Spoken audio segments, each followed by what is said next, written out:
Lepo pozdravljeni še enkrat tudi z moje strani.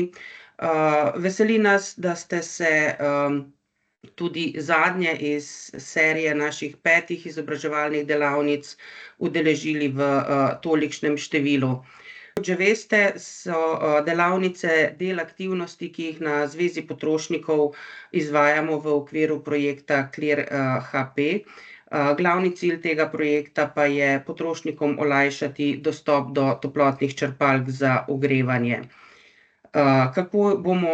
Kako si to prizadevamo storiti? Spremljamo jih na celotni nakupni poti, odpravljamo finančne in regulativne ovire, predvsem pa potrošnikom ponudimo čim več informacij za izbiro ustrezne toplotne črpalke. V skupinskem nakupu toplotnih črpalk vas sodeluje že več kot 3500. Še vedno se je mogoče prijaviti, zato morda lahko povabite še prijatelje, znance, ki razmišljajo o prehodu na ogrevanje s toplotno črpalko. Naj vas spomnim, da če še niste, v svojem profilu na spletni strani skupinskega nakupa dopolnite oziroma izpolnite podatke o nepremičnini. Te podatke bodo potrebovali ponudniki, da vam bodo lahko poslali ustrezno prvo informativno individualno ponudbo. Do takrat, ko bo znana ponudba skupinskega nakupa, pa vas seveda vabim k branju informativnih vsebin, ki smo jih za vas pripravili na spletni strani skupinskega nakupa. In pa zdaj besedo predajam našemu prvemu govorcu, gospodu Radovanu Repniku. Pozdravljeni. Danes bomo povedali nekaj stvari okoli rednega vzdrževanja toplotnih črpalk. Toplotne črpalke so s področja ali pa na področju vzdrževanja relativno nezahtevne naprave, delajo tudi brez tega zelo lepo, ampak kljub temu je treba poznati nekaj stvari, s katerimi lahko nekako omogočimo, da te toplotne črpalke delajo boljše, dalj časa imamo z njim tudi manj težav. Zdaj, kaj lahko dosežemo z rednim vzdrževanjem toplotne črpalke? Predvsem lahko dosežemo višjo učinkovitost. Višja učinkovitost je pogojena z dobrim dovodom toplote, dober dovod toplote pa je omogočen preko toplotnih izmenjevalcev. Pri toplotnih črpalkah zrak, voda so to uparjalniki, ki so narebreni in se lahko seveda pri svojem delovanju tudi zamažejo, lahko se na njih naberejo razne plasti umazanije in ta zadeva nam nekako zmanjšuje prehod toplote do našega medija za prenos toplote, pomeni našega freona v našem hladilnem sistemu oziroma v hladilnem krogu, temu rečemo, ne. In zdaj, če preverjamo hladilni krog, čistimo toplotne izmenjevalce, zagotavljamo pravilno delovanje komponent, lahko višamo učinkovitost našega sistema. Z boljšim ali pa z nižjo, boljšo učinkovitostjo našega ogrevalnega sistema, naše toplotne črpalke, seveda zagotavljamo tudi nižje obratovalne stroške. Mi vemo, da je znesek, ki ga plačamo za ogrevanje s toplotno črpalko, predvsem odvisen od porabe električne energije. Ta poraba električne energije pa je v direktni povezavi z ogrevalnim številom, ki pa je odvisen od dobrega in pravilnega delovanja toplotne črpalke. Redno vzdrževanje toplotne črpalke daljša tudi njeno življenjsko dobo. Pomeni, da z rednim servisiranjem preprečujemo prezgodnjo obrabo ključnih komponent, kot so kompresorji, ventilatorji in obtočne črpalke. Lahko že v samem začetku ugotavljamo neke napake, ki bi lahko kasneje vodile do težav, ki nam bi bolj prizadele denarnico. Hkrati lahko tudi zmanjšujemo možnost okvar, ker če pravočasno odkrivamo neke manjše napake, lahko potem preprečimo nepričakovane izpade sistema, ki se nam pa seveda vedno dogaja takrat, kadar je to najmanj potrebno, pomeni v času ogrevalne sezone in še posebno v primerih, ko je toplotna črpalka najbolj obremenjena, pomeni pri najbolj nizkih zunanjih temperaturah. Hkrati pa nam redno vzdrževanje tudi zaradi zahtev naših dobaviteljev oziroma proizvajalcev ohranja garancijske pogoje. Tako kot pri avtomobilih so vedno garancije pogojene z rednim servisiranjem naprave, pomeni skladno z navodili proizvajalca oziroma dobavitelja. Zdaj, kaj bi lahko počeli v okviru tega letnih vzdrževalnih del naše toplotne črpalke, oziroma kaj naj napravijo strokovnjaki, ki se s tem ukvarjajo. Predvsem je treba pogledati, kakšni so parametri, v katerih toplotna črpalka deluje. Kaj ti parametri v resnici pomenijo? Pomeni, da so temperaturi in pa tlaki v našem sistemu takšni, kot so za določeno toplotno črpalko običajni. Mnogi proizvajalci imajo zdaj že daljinski nadzor nad delovanjem naših toplotnih črpalk, pomeni, da lahko določene te stvari nadzirajo in tudi popravijo kar na daljavo. Pri toplotnih črpalkah predvsem zrak, voda, lahko čistimo parjalnik, potem, kaj bi bilo pomembno s stališča uporabnika tudi, da skrbimo za pravilen odvod kondenzata, da onemogočimo nabiranje ledu pod našo toplotno črpalko, ki bi lahko poškodovala toplotno črpalko. Potem, če imamo toplotno črpalko voda, potem je treba redno čistiti filter, ki je nameščen med toplotno črpalko in pa podtalnico, ali v primeru takrat, kadar imamo opravka s toplotnimi črpalkami zemlja-voda, da skrbimo, da je slanica oziroma zmes vode in glikola v našem krogu čista, oziroma da občasno očistimo in pa zamenjamo vložke na filtru. Pomembno je kontrolirati tudi tlake in pa količino kladiva v delovnem krogu toplotne črpalke. Določene toplotne črpalke imajo na svojem ohišju tudi vgrajen manometer, na podlagi katerega lahko ugotovimo, ali je količina kladiva v našem primeru zadovoljiva, ali je mogoče preko tlaka se da ugotoviti, ali je prišlo do kakšnega spuščanja kladiva v okolico oziroma do zmanjšanja tlaka v naši toplotni črpalki. Ena od zadev, ki jih je koristno in nujno občasno pregledati, je tudi močnostni del, bi rekel, električne napeljave, pomeni kontrola delovanja električnih odklopnikov, pomeni varovalk, ali je to varovanje pred kratkim stikom in pa pred preobremenitvijo deluje pravilno, ali imamo pravilno zaščito z fit stikalom med fazo in ničelnim vodnikom, pomeni, da prekontroliramo, ali je tudi na električni strani naše toplotne črpalke vse tako, kot mora biti. V zadnjem času se pojavljajo tudi določene težave z nestabilnostjo napetosti in pa frekvence, pomeni z nekakovostno električno energijo. To se še posebej pogosto pojavlja v primeru vgrajenih fotovoltaičnih elektrarn na objektu, kjer prihaja občasno do nihanj napetosti oziroma tako imenovanih harmonikov v električni energiji, ki lahko vplivajo tudi na pravilno delovanje regulacije toplotne črpalke.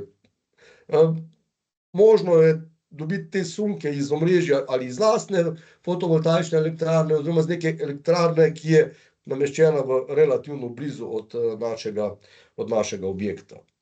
To je mogoče dosti nova zadeva. Potem kontrola delovanja regulacije. Pregledati je potrebno, ali temperaturna tipala delujejo ustrezno, primerjati nastavitve, ki smo jih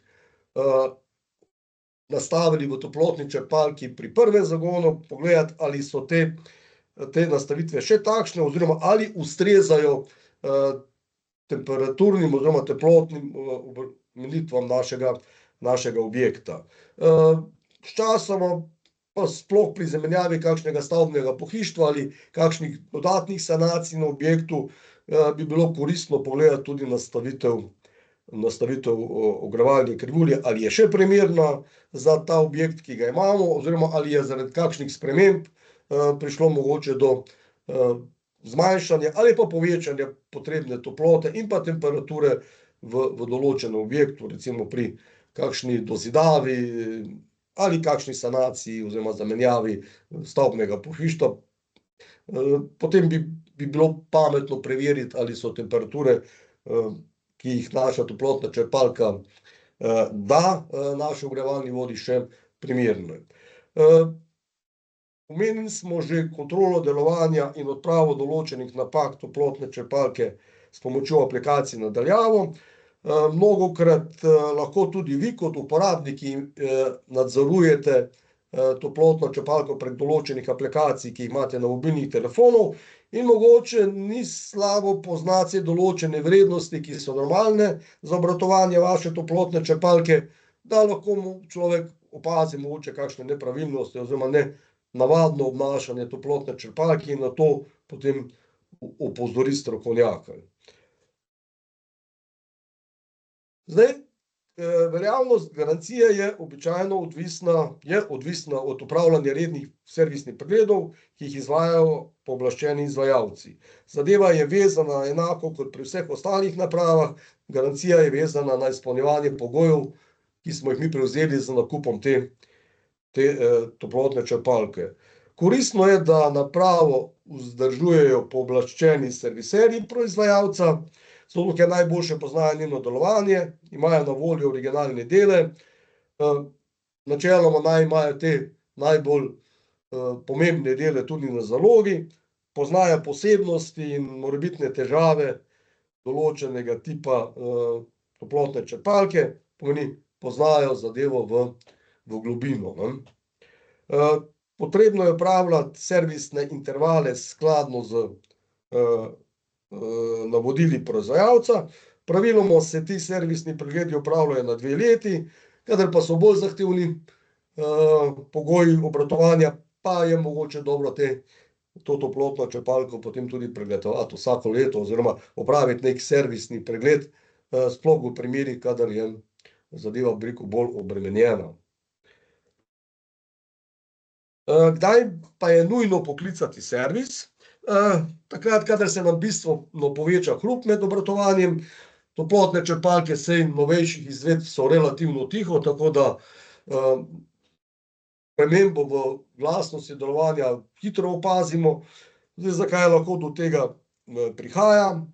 Višja glasnost lahko povzročijo težave s kompresorjem, neuravnoteženost ali poškodbe lopatic, odviti dele ohišja, kakšna pločevina, ki pride v rezonanco zaradi slabo previtih vijakov.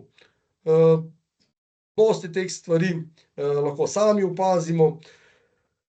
Zdaj, kdaj bi bilo pametno poklicati še servis? Takrat, kadar opazimo, da se zmanjša moč ogrevanja. Najlažje to opazimo tako, da malo sledimo, koliko časa potrebuje toplotna črpalka za ogrevanje objekta. Če se nam ta čas bistveno podaljša oziroma poveča pri seveda primerljivih pogojih vremena, pomeni pri podobnih zunanjih temperaturah, in če je ta čas bistveno daljši, je zelo verjetno, da je s toplotno črpalko kaj narobe. Zdaj, kaj je lahko vzrok v toplotni črpalki? Delni izpust kladiva, pomeni, da se je zmanjšal tlak in pa količina kladiva v našem sistemu. Težave z ekspanzijskim ventilom, da mogoče zapira, odpira na, pomeni, količino kladiva, ki ga spušča skozi uparjalnik, ni ustrezna. Potem težave z defrostom. Težave z defrostom se najbolj pogosto pojavljajo v temperaturnem območju tam nekje od 2 do 5 stopinj Celzija in v primeru hladnega vremena. Takrat se lahko dogaja, da toplotna črpalka precej toplote porablja za lastno odtaljevanje uparjalnika in na te stvari je treba biti takrat pozoren. Saj zmanjšana moč ogrevanja je ravno v takšnih pogojih pogostokrat pogojena z težavami v defrostu. Lahko pa, da je ta podaljšan čas ogrevanja objekta vezan tudi na ogrevalni sistem kot tak. da imate težave mogoče z obtočnimi črpalkami, pomeni, da obtočna črpalka ne pošilja dovolj velike količine vode v ogrevalni sistem. Zadeva je lahko pogojena z zamešenimi filtri v sistemu, mogoče netesnostmi pri mešalnih ventilih, zrakom v sistemu, pomeni, nekaj od tega se da rešiti sami, pomeni, da sistem ozračite, pogledate, ali so slučajno zamaščeni filtri v sistemu, da se jih običajno zelo preprosto očistiti.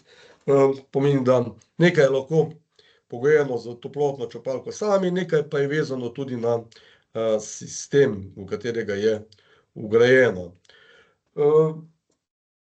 Da je nekaj s toplotno črpalko ni v redu, lahko ugotovimo tudi preko povečane porabe električne energije. Večina sodobnih naprav nam omogoča vpogled v trenutno porabo električne energije. Pomeni, da lahko v času obratovanja preko toplotne črpalke same, preko aplikacije, ki jo imate običajno vgrajeno ali pa nameščeno na mobilnem telefonu, spremljate, kakšno električno moč odjema toplotna črpalka iz omrežja. Na daljši rok, dan ali teden, lahko sklepamo na povečano porabo električne energije tudi z uporabo brezplačne aplikacije Moj Elektro. Tam lahko opažate in dnevno porabo, lahko opažate oziroma opazujete tudi, kakšni so 15-minutni intervali odvzema moči in energije. In če so se odvzeta moč in odvzeta energija v zadnjem času ali pa opazovanem času precej povečala pri približno enakih vremenskih pogojih, potem bi bilo možno, da tudi z toplotno črpalko kaj ni v redu.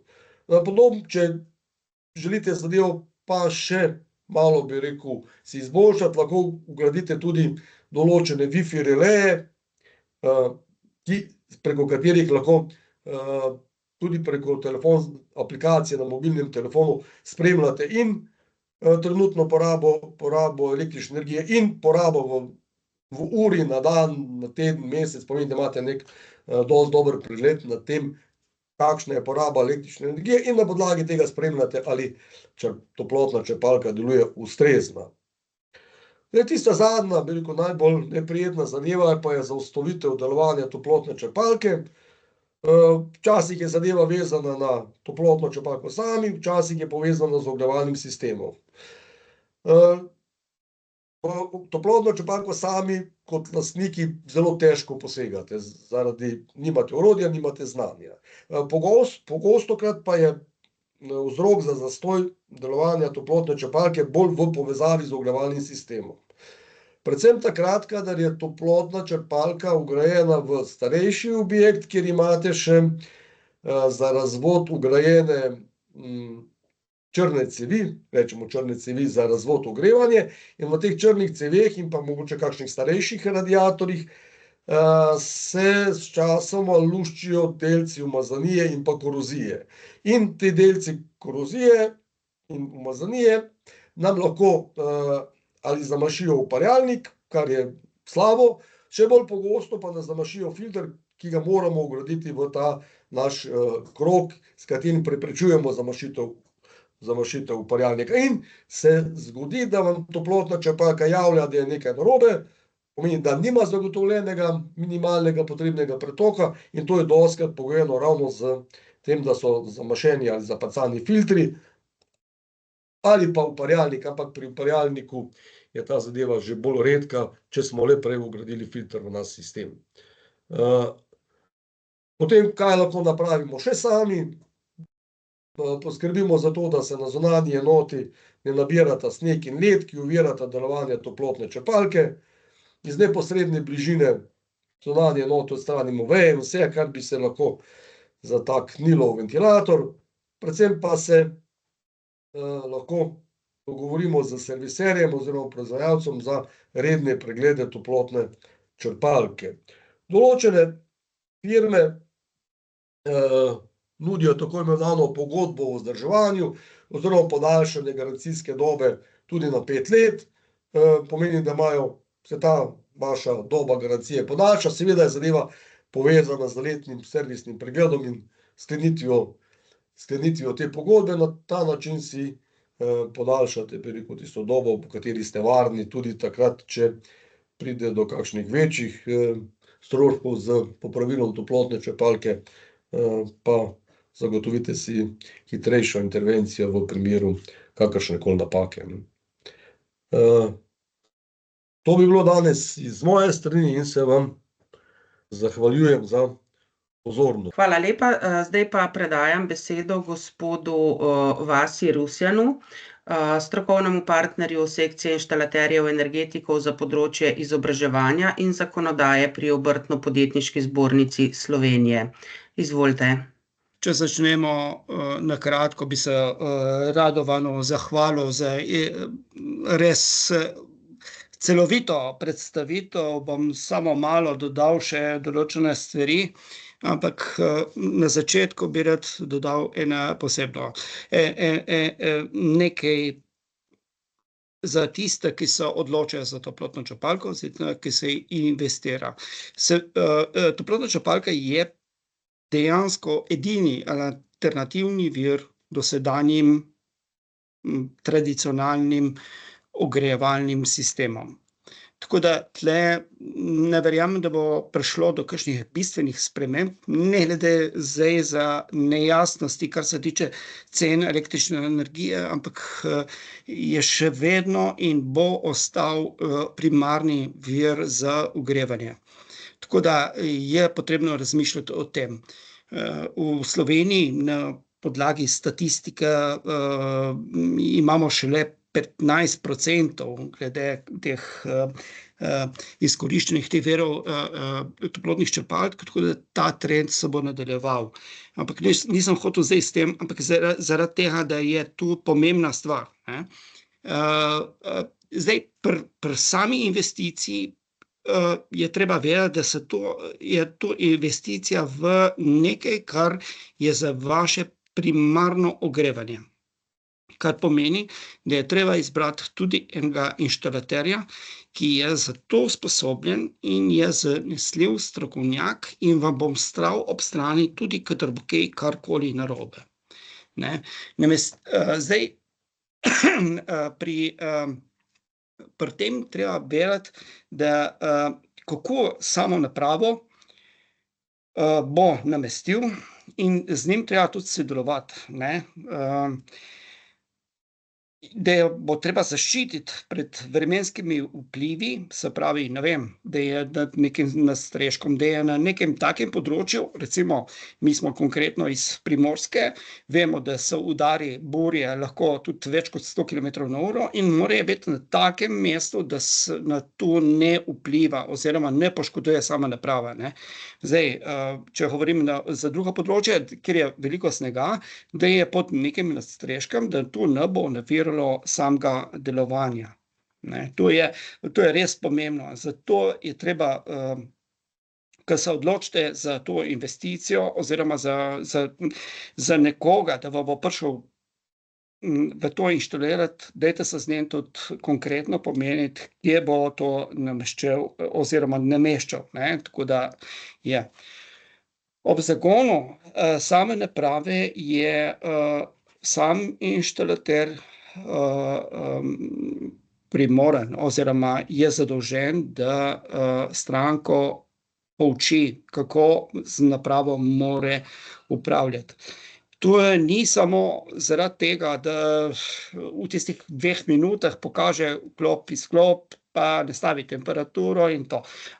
Ampak tle se gre tudi zaradi tega, da jo pouči, kako naprava bo delovala pravilno celo življenjsko obdobje oziroma cel cikel ogrevalnega obdobja. In priprave sanitarne vode, koliko je to pač zajeto v sami ponudbi, bi rekel, v samem zahtevi stranke. Kar se tiče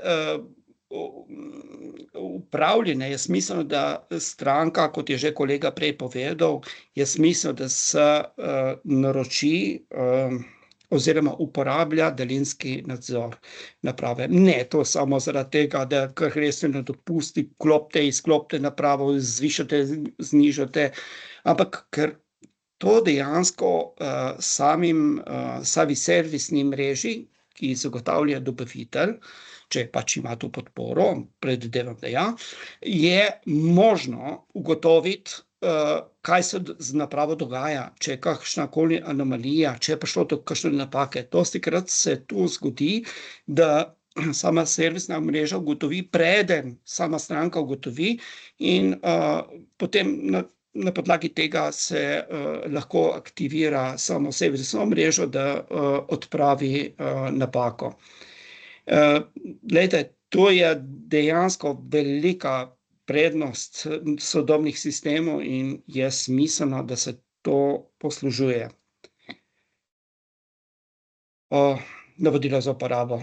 Niso samo navodila za uporabo, ker so zakonsko pač določena in ki jih je pač proizvajalec oziroma dobavitelj mora dobaviti, ampak so namenjena temu, da se napravo pravilno uporablja, da je stranka seznanjena to, če jih razume in če jih tudi prečita oziroma preuči. Zdaj, redni servisi je bilo že veliko povedanega od mojega predhodnika in jaz bi poudaril to. Če je serviser zato, da pride na ogled oziroma da pride vsaka 2 leti ali pa letno pregledati in ugotovi, če je z napravo vse prav in v redu. To je minimalen strošek, saj gre za ogrevalni sistem, saj ne gre za, ne vem, neki luksus.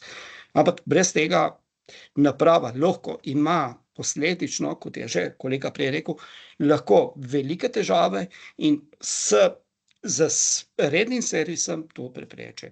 Tako da jaz res priporočam vsakmu, ki je lastnik ali pa bo postal lastnik, da upošteva tako prej, ko sem rekel, navodila za uporabo in tudi, da se z serviserjem dogovori, da pride pač vsaj enkrat na 2 leti, da pride pregledati napravo in da reče, pač, glejte, saj je v redu, saj ali pa zaradi teh stroškov vas ne bo bolela glava, resno, res ne. Zdaj, kar pa sama stranka lahko je redno čiščenje, kot je že prej kolega povedal, redno čiščenje zunanje noter, vemo, kaj to pomeni, da ne sme biti kakšnih listja, pa kakšnih vej, ali pa kakšnih ne vem, kakšnih stvari, ki se bi nabirale pred zunanjo enoto. Glede, to je uparjalnik, to je vitalni del, sama naprava je, ne, tako da ne bi izgubljal niti besed več, ker je že kolega preveč izgubil. Redno čiščenje vodnega filtra, če je, koliko je starejši sistem, pri talnem ogrevanju, pri novejših sistemih to ni potrebno, ker je ponavadi je to že očiščeno pri samem zagonu, tako da tule ni. Kar se tiče pri kakšnem radiatorskem, starejšem ogrevanju, kjer so železne cevi in je pač možnost, da se še izloča kaj v vodni sistem, je to potrebno čiščenje. Koliko to niste sposobni in ne znate, je tu potrebno se pač posvetovati s serviserjem oziroma vodnoinštalaterjem. Zdaj, najpogostejše napake, ki se dogajajo za samo napravo.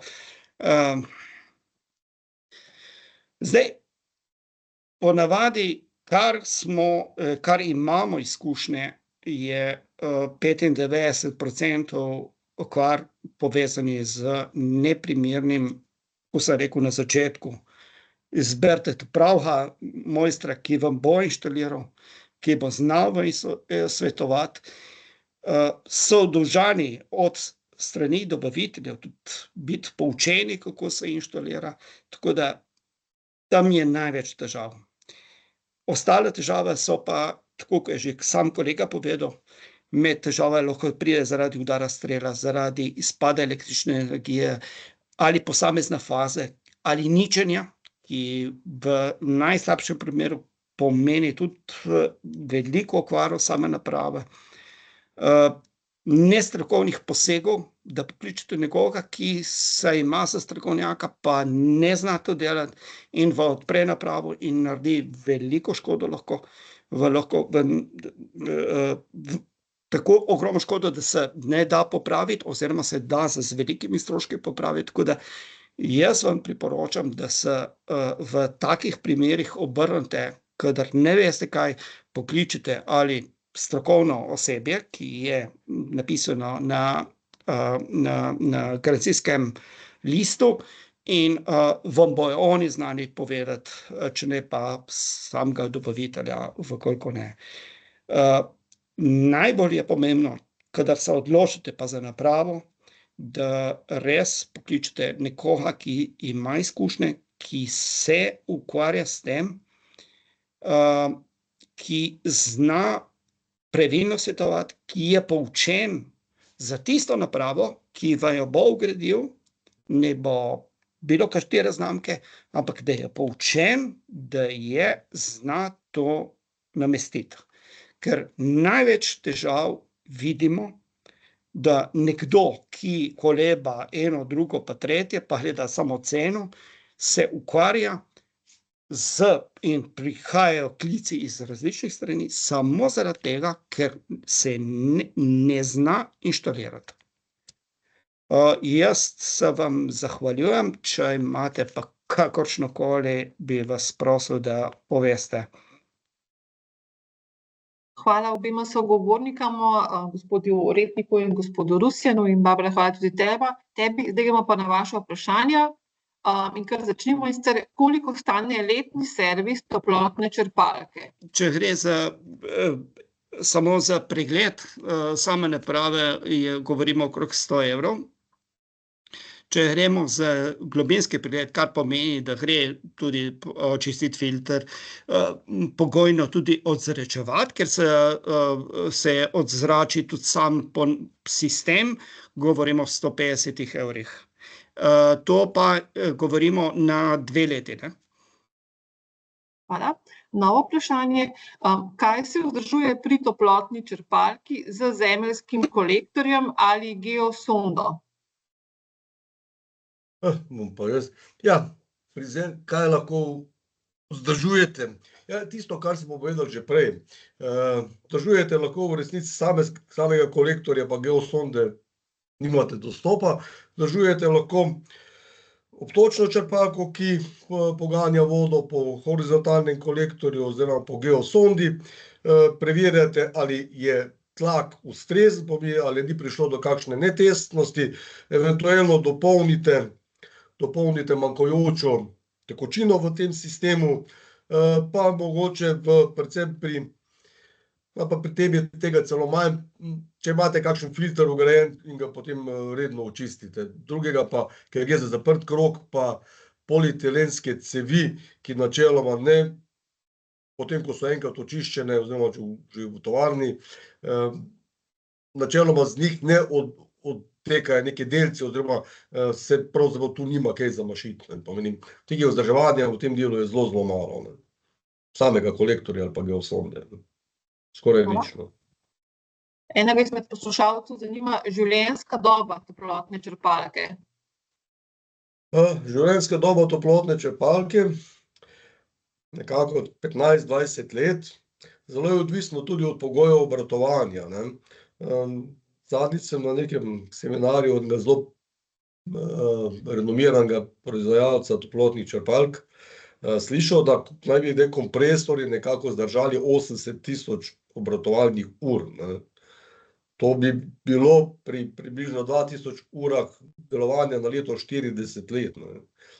Je pa ta zadeva seveda odvisna, 80.000 ur pri neprekinjenem obratovanju. Z vsakim zagonom kompresorja, ki se pa ves čas seveda dogaja, se pa ta življenjska doba krajša. Pomeni, več, ko imate zagonov, pomeni krajša je ta življenjska doba, ampak načeloma vse 15 let bi zadeva morala biti v uporabi brez nekih resnih težav. Vsaj 15, lahko tudi več. Hvala. Koliko metrov je lahko zunanja naprava oddaljena od notranje enote? Ja, tam 20-25 centimetrov je priporočljivo od vsakega proizvajalca, mora biti toliko, da je pač cirkulacija zraka dovoljena. Kolikor jaz dobro razumem, je moraka oziroma tega poslušalca zanimalo, kako daleč je verjetno lahko razdalja med zunanjo in notranjo enoto. Verjetno sploh je zadeva pomembna kadar imamo opravka s split sistemom, ne. Tako sem jaz to vprašanje razumel, ne. Nekako 7 do 10 metrov gre, malo je važno tudi, kakšna je višinska razlika med zunanjo in notranjo enoto, ampak tu 4 do 6 metrov sigurno, seveda je treba pogledati točno potem specifikacijo posameznega proizvajalca in pa tipa, in pa 10 metrov sigurno je ta razdalja možna. Če imate pa opravka z monoblok sistemom, pa tu bi rekel, če rečem tako, bi rekel na prvo žogo, tako rekoč omejitev ni, ne, ker imate pravzaprav črpalko obtočno, ki vam žene vodo po sistemu, je pa res, da na poti izgubljate toploto, ampak tehnično načeloma ni, ta omejitev ni zelo majhna, ampak stvari niti ne vgrajujemo 20 ali pa 30 metrov od hiše. Pa bi bilo to teoretično tudi možno in bi zadeva tudi delovala, seveda z nekimi določenimi toplotnimi izgubami v razvodu, ne. Kakšno mora biti? Se opravičujem.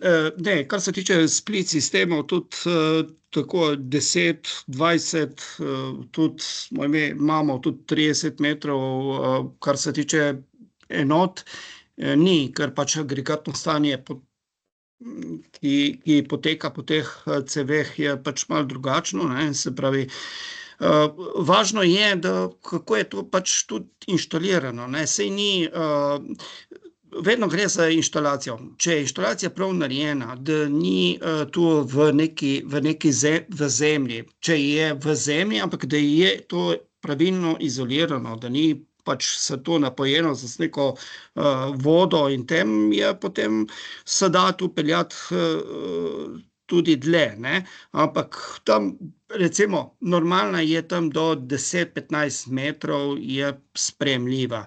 Če se gre pa po samem objektu, je lahko tudi 20-30 metrov, ni nobene težave, res ne. Hvala. Kakšen mora biti presek električnih vodnikov za toplotno črpalko moči 12? Za moč 12 kilovatov predvidevam toplotne moči, ne. Je to trifazne, predvidevam trifazne, je priporočljiva 5x4 kvadrat. Hvala. Ali so toplotne črpalke povezane na internet in lahko kakšen heker se priklopi in spremeni nastavitve? Torej, če so mogoči vdori, ki bi posegli v nastavitev toplotne črpalke. Do sedaj nismo imeli prijave zlorab na ta način. Ne vem, če ste vi, Radovan, imel kakšno težavo. Ne vem, da bom rekel malo v šali. Verjetno je mogoče, tudi v banko pridejo, ne, če bi se kdo tega lotil, koliko pa je ta zanimiva zadeva za hekerje, pa druga stvar. Verjetno je tehnično mogoče, še vderejo v Pentagon hekerji, če je treba, ne. Da bi pa slišal za kakšen primer, da bi se kdo tega posluževal, oziroma da bi kdo imel s tem težave, pa do zdaj še nisem. Je pa zanimivo vprašanje. Če se ti sosedi, bi rekel, zamirijo, pa jim ugasneš toplotno črpalko. Ali pa žena. Dobro. Zanima me, kakšna je primerna nastavitev temperature toplotne črpalke v času daljše odsotnosti, na primer dopusta. Čisto toplotno črpalko, zrak, voda, v hiši pa radiator. Jasmina, nič te ne razumemo. Nič se ne sliši. Slab signal je bil. Prekinjate. Aha, okej. Bom še enkrat poskusila, je zdaj boljše? Zdaj je pa boljše, ja. Zanima me, kakšna je primerna nastavitev temperature toplotne črpalke v času daljše odsotnosti, na primer dopusta. Hiša ima toplotno črpalko zrak, voda, v hiši pa so radiatorji s termostatskimi ventili. Se pravi, primerna nastavitev temperature. Recimo, takrat bi človek imel v stanovanju, kažem, 18 stopinj ali pa kaj takšnega, da se zadeva ne podhladi preveč ali pa mogoče kakšno stopinjo manj. Zdaj, na katero temperaturo nastavi toplotno črpalko, na temperaturni režim je zelo odvisno, kako je hiša izolirana, kako so dimenzionirani radiatorji. Pomeni, to čisto direktnega ali pa tako eksaktnega odgovora ni mogoče dati. Ampak takole malo čez prst, če date tja na 35 stopinj, pa zato toliko, da vam prostor malo segreva, bi to načeloma moralo biti v redu. 35, mogoče 37 stopinj Celzija, da se vam hiša popolnoma ne ohladi. Je pa res, da boste potem, ko se boste vrnili, boste morali to zadevo večkrat potemperirati na kakšen dan, ali pa če boste prej nadaljavo zadevo postavili vnaprej, dvignili temperaturni režim, v katerem to, ki ga imate v objektu. Se popolnoma strinjam z Radovanom, nesmiselno je ugašati, ker to pomeni velik stres za toplotno črpalko in težko se bo pobrala, še posebej v takem obdobju, ki so hladni dnevi in lahko preohladi, ampak je bistveno to, da ne vemo, za kakšen objekt se gre. Če bi imeli kakšen podatek več, bi to lažje svetovali. Hvala. Ali je smiselno vgraditi relé za nadzor zaporedja in izpada faz? Smiselno je, ampak tle jaz bi se res malo dregnil tudi na dobaviteljev električne energije. Včasih smo imeli dosti boljšo dobavo električne energije, pa to ne glede na potem na proizvajalca, ki se s tem, bi rekel, ukvarja z dobaviteljem toplotnih črpalk, vidimo, da so precej težav dogaja z težavo, kar se tiče dobave električne energije. Sekvenca faz, bi rekel, izpada določenih faz in tako naprej. Ni nujno, da to povzroča kakšno napako, ampak se da zgoditi, da pride do slučaja, ki povzroči potem tudi okvaro same toplotne črpalke, ja. Ali sredstva proti nabiranju kot ceveh talnega gretja kakorkoli vplivajo na nižanje življenjske dobe toplotne črpalke, obtočne črpalke, ventilov in podobno? Ne vem, zakaj bi pa dodajal to v sistem talnega gretja. Ravno tako jaz ne vem, zakaj bi to dodajal. Ogrevalni sistemi v stanovanjskih hišah delajo z to, bi rekel, sanitarno vodo brez težav. Ne rabite neke demineralizirane vode ali posebej pripravljene vode, kot imate za kakšne večje kotle, industrijske objekte. Tu ta zadeva načeloma ne bi sploh smela biti vprašanje. Hvala. Novo vprašanje. Ali naj bo zunanja enota zavarovana pred dežjem?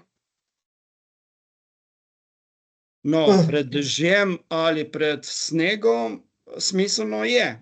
Ker pač dež, vemo, da lahko ni čist, ali pa tudi sneg ovira pač lahko samo delovanje. Lahko je pa tudi na odkritem, ampak s tem pač nekoliko omejujemo njeno delovanje. To je to. Hvala. Potem imamo vprašanje glede izbora ponudnikov. En komentar je, in sicer upam in verjamem, da bo ZPS v pridobivanju potencialnih ponudnikov izbral samo take, ki so usposobljeni, seveda, tako da bodo pomisleki gospoda v tem primeru odveč. Se pravi, glede kakovosti. Barbara, boš to ti odgovorila, prosim? Mislim, da je tudi že kolega Peter v klepetu odgovoril. Zveza potrošnikov si v pogajanjih s ponudniki prizadeva zagotoviti ne samo ugodno ponudbo, se pravi ugodno ceno naprave, ampak tudi kakovostno storitev, celostno storitev, se pravi, izbrali bomo ponudnika, ki ima preverjeno kakovostne inštalaterje, zato bo strah odveč. Potem imamo še eno vprašanje, na katerega ste že delno odgovorili, in sicer, ali je smiselno čez dan, se daje toplo čez dan, ogrevanje toplotne, se pravi ogrevanje toplotne črpalke izklapljati, oziroma ali to vpliva na delovanje ali življenjsko dobo? Večina toplotnih črpalk ima regulacijo narejeno glede na zunanjo temperaturo, pomeni glede na zunanji tipalo in se prilagajajo, pomeni temperaturni režim prilagajajo zunanji temperaturi. Pomeni, če bo temperatura v tem prehodnem obdobju se zvišala preko dneva, bo tudi toplotna črpalka ves čas nižala temperaturni režim. Pomeni, da sploh, če imate talno ogrevanje, nima smisla zadevo ugašati. Toplotna črpalka se sama prilagaja preko ogrevalne krivulje zunanjim pogojem. Mogoče bi tle še, če se Radovan strinja, mogoče še dodal, mogoče imamo tle na Primorskem malo specifike zaradi burje. Burja ponavadi piha in je pri višji temperaturi in takrat ni dovolj, da se prilagaja toplotna črpalka pač samo zunanji temperaturi, ampak je imeti koristno upošteva tudi temperaturo v prostoru, ne. Včasih piha tudi, vemo, tudi v 3 dni, 4, 5 dni, zdaj letos je bila tudi 10 dni, ne, recimo, in je smiselno, takrat smo imeli pač pripombe pri določenih kupcih, da je potrebno bilo nastaviti tudi glede na notranjo temperaturo, da imamo podatek tudi notranje nastavljene temperature, da upošteva to korekcijo, ne. Tako da je treba odvisno od samega objekta, vedno je inštalater tisti, ki ponudi in tudi mora stati za tem, da zagotovi stranki te ugodne pogoje. Hvala. Novo vprašanje. Kakšne kriterije naj uporabi lastnik toplotne črpalke, ko spreminja krivuljo ogrevanja toplotne črpalke za zgornjo in spodnjo limito ogrevanja? Na primer, ko je temperatura v prostoru prenizka in želi njeno povečanje. Takrat mora dvigniti strmino te kriterije. Kriterij je udobje v prostoru. Pomeni, temperatura v prostoru mora biti takšna, da so uporabniki prostora zadovoljni. Če mi je v prostoru hladno, imate dve možnosti. Ali vzporedno premaknete ogrevalno krivuljo, pomeni, da bo toplotna črpalka šla po isti krivulji, ki bo vzporedno premaknjena, pomeni, da bo začela ogrevati pri kakšni stopinji zunanjega zraka prej, pomeni pri višji temperaturi že, ali pa da dvignete strmino premice, pomeni, da bo si bom zmislil primer, če bo pri stari nastavitvi pri 0 stopinjah bila temperatura v dvižnem vodu 42 stopinj, z dvigom strmine premice bo pa 45. Potem pa je treba ugotoviti, ali je ta nova krivulja, ki ste jo nastavili, ustrezna, vam ustrezna, ali se v tistih prostorih ugodno počutite. Zadeva je zelo individualna, od objekta do objekta, tudi od ljudi do ljudi, če smo si čisto odkriti. Kriterij je samo ugodje v prostoru. Če lahko dodam, kot je Radovan že povedal, je odvisno od objekta do objekta, s tem tudi, da kako je zbalansiran sam objekt, ne. Če zdaj gre tle, če govorimo o talnem ogrevanju, ne, ali so veje pač odprte vse, kako so kopalnice zregulirane, kako je, če imamo hibridni sistem, se pravi radiatorsko pa plus stalno ogrevanje, ne, je treba, to je, jaz tle dostikrat vidim, da je problem inštalaterja, ki more posegati oziroma more pravilno nastaviti sam sistem. Na koncu je pa tudi sama naprava mora biti usklajena, da dobavi pravilno pravilno, oziroma samo temperaturo oziroma samo energijo v sam objekt, ne. Samo toliko. En poslušalec sprašuje, kaj je najbolj optimalno za novo gradnjo s potrebo 11 kilovatov toplotne črpalke? Kot piše, so razmerje cena kvaliteta izjemno velike med priznanimi proizvajalci, med 5 in 15 tisoč evrov za sistem zrak voda. Torej, kakšen nasvet? Ja, ne smemo povedati, ne. Smo se zavezali, da ne smemo povedati. Mogoče lahko, Barbara, ti poveš, da bomo imeli kar nekaj teh modelov tudi v ponudbi, ne? Tako da se splača počakati tudi na ponudbo Zveze potrošnikov Slovenije, ne? Res je, v ponudbi skupinskega nakupa bodo različne naprave, tudi različnih cenovnih razredov, tako da do konca meseca predvidoma, ko bo objavljena ponudba, se še splača počakati. Naprej, kaj priporočate pri povezavi zunanje in notranje enote? Ali je boljši plin ali voda? Tle trenutno, jaz mislim, vsega je, ne, zdaj na tržišču, zdaj prihaja pač ta propan oziroma R290. Težko je reči, ker Slovenci po eni strani smo taki malo bolj konzervativni, po drugi strani imamo radi nove tehnologije, ampak nekako se je primilo, da je ta split sistem je še vedno v veljavi, no, tako če govorim, da pač zunanjo pač posebej not plinski tokokrog. Če je to prav narejeno, je tudi smiselno, zaradi tega, ker pač imamo možnost tudi, če pove pač, ne vem, napajanje več dni, ne more priti do zamrznitve in poškodbe potem na samem uparjalniku oziroma ne, kondenzatorju ali pa uparjalniku na zunanji enoti, ne. Tako da zdaj težko je to reči, kaj je boljše. Jaz tle, če se povezave daljše, krajše, to ni zdaj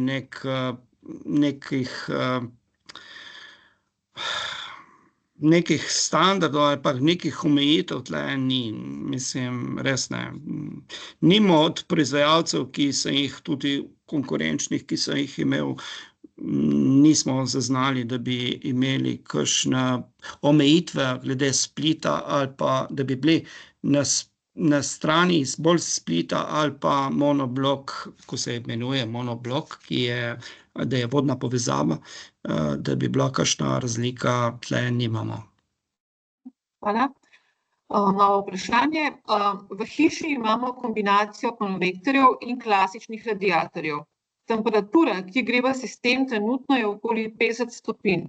Samo v eni od sob, ker imamo konvektor, je malo prehladno. A je za tako temperaturo v sistemu bolje, da v tak prostor vgradimo radiator namesto konvektorja, oziroma a je za boljšo učinkovitost pri uporabi toplotne črpalke bolje uporabiti konvektor ali radiator? Najprej bi bilo prednost se lotite kakršnekoli resne investicije, poskusite hidravlično balansirati sistem. Konvektor za to, da deluje optimalno, potrebuje ustrezno količino, ventilatorski konvektor potrebuje ustrezno količino vode oziroma dovolj velik pretok. Zelo verjetno, malo ugibam, je vzrok v tem, da je v tistem prostoru malo hladneje oziroma da konvektor ne daje optimalne moči, ravno v tem, da nima dovolj velikega pretoka. Možno pa je, da imajo druga grelna telesa preveč pretoka. Pomeni, poskusite najprej z nastavljanjem radiatorskih ventilov, se da to zadevo zelo enostavno napraviti tudi s pomočjo aplikacije na telefonu, zagotoviti, da imate optimalen pretok in potem se zelo verjetno bo zgodilo, da bo tudi tisti zadnji nedelujoči oziroma slabo delujoči konvektor dal popolnoma dovolj toplote, no. To bi bilo prvi nasvet, ki razen malo znanja, pa malo potrpežljivosti, ne zahteva dobenega drugega, bi rekel, materialnega vložka, no. To bi bil moj prvi nasvet, no. Hvala, Z Radovana se popolnoma strinjam, ni drugega, tle je za pretoki nekaj narobe. Hvala, ker se nam čas iztekel, bomo vzeli še eno vprašanje in sicer na hitro, kako se očisti zunanjo enoto? Boste vi, gospod Rusjan? Ja. Ja.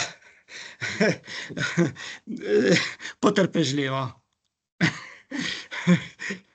Ženske to znate, jaz mislim, da ne, malo heca, ampak ne, ni kaj dosti, nobenih agresivnih snovi ni potrebno uporabljati, ampak dovolj je tudi, če je mlačna voda in to, bi rekel, zelo nežna ščetka, če je, to se da videti, saj drugače pa, če je karkoli, je potrebno poklicati servis. Ampak tle se ne, iz izkušenj govorim, se ne kaže, da bi bilo to, da bi se namažalo, razen če niste izpostavljeni prav pri kakšnih industrijskih conah, kjer ste izpostavljeni